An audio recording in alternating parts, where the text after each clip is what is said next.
Genesis 22. After these things, God tested Abraham. He said to him, Abraham. And he said, Here I am. He said, Take your son, your only son Isaac, whom you love, and go to the land of Moriah, and offer him there as a burnt offering on the mountain that I shall show you.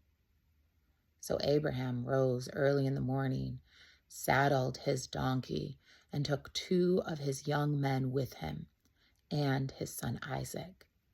He cut the wood for burnt offering, and he set out and went to the place in the distance that God had shown him. On the 3rd day, Abraham looked up, and he saw the place far away. Then Abraham said to the young men, Stay here with the donkey, the boy, and I will go over there. We will worship, and then we will come back to you. Abraham took the wood of the burnt offering and laid it on his son Isaac. And he himself carried the fire and the knife. So the 2 of them walked together. Isaac said to his father, Abraham, Father. And he said, Here I am, son.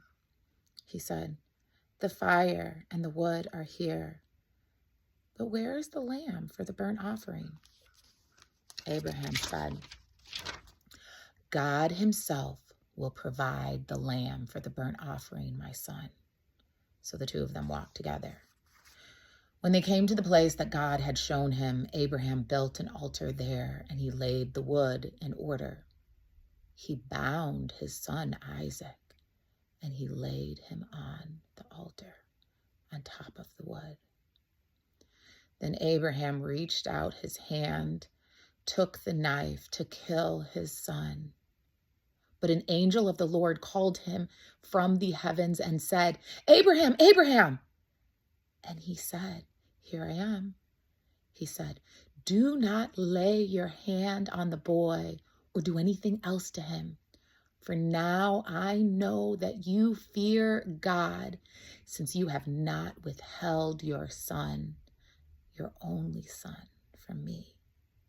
And Abraham looked up and he saw a ram caught in the thickets by its horn.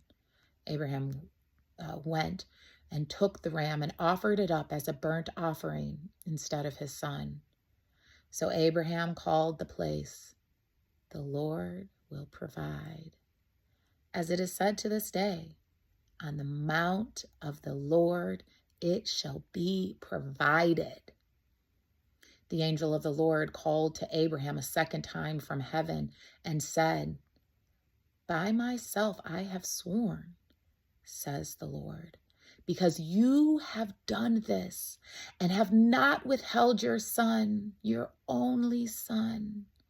I will indeed bless you, and I will make your offspring as numerous as the stars of heaven and as the sand that is on the seashore. And your offspring shall possess the gates of your enemies. And by your offspring shall all nations of the earth gain blessing for themselves, because you have obeyed my voice. So Abraham returned to his young men, and they arose and went together to Beersheba. And Abraham lived at Beersheba. Now after these things, it was told Abraham, Milcah also has borne children to your brother Nahor. Uz, the firstborn, Buz, his brother, Kemuel, the father of Aram, Chesed, Hazo, Pildash, Jilap, and Bethuel. Bethuel became the father of Rebekah. These 8 Milcah bore to Nahor, Abraham's brother. Moreover, his concubine, whose name was Remuel, bore Tebah, Geham, Tehash, and Micah.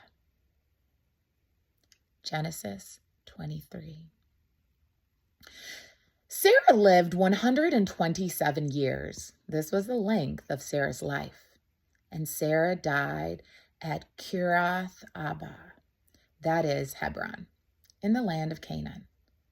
And Abraham went to mourn for Sarah and to weep for her.